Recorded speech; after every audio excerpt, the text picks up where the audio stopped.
Comment va vraiment Céline Dion?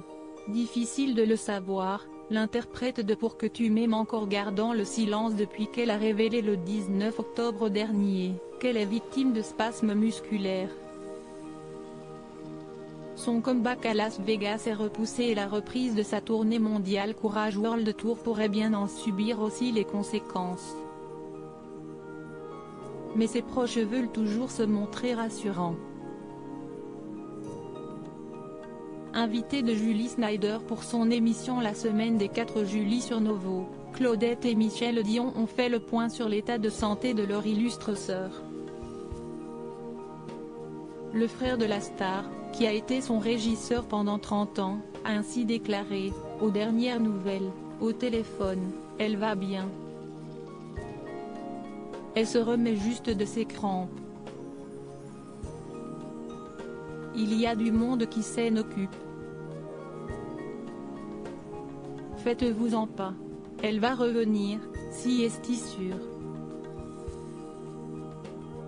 Céline Dion peut-elle désormais marcher sur ses deux jambes sans souci et envisager de se tenir sur scène pendant 1h30, elle qui est attendue pour une 3e résidence permanente cette fois-ci au Resort World.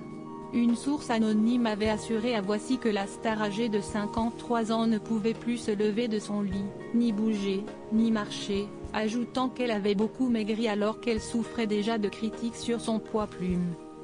Sa sœur Claudette a elle aussi mis son grain de sel même si ses relations avec Céline Dion sont clairement plus anecdotiques que par rapport à Michel, les deux femmes ne se voyant que très rarement.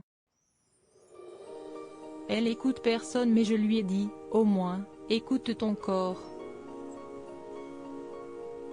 Assieds-toi, si est-il sûr que les gens s'ennuient de Céline, qu'ils ont hâte de la revoir, de l'entendre chanter, a-t-elle ajouté.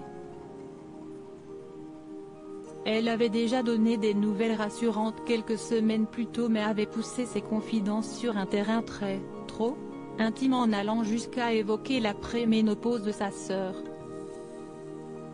Lors de l'émission, Michel et Claudette ont aussi donné leur avis sur Aline, le film de Valérie Lemercier et ils ont dézingué le projet. Qu'à cela ne tienne, le vrai faux biopic s'annonce déjà comme l'un des cartons de l'année en France avec déjà 900 000 entrées au compteur.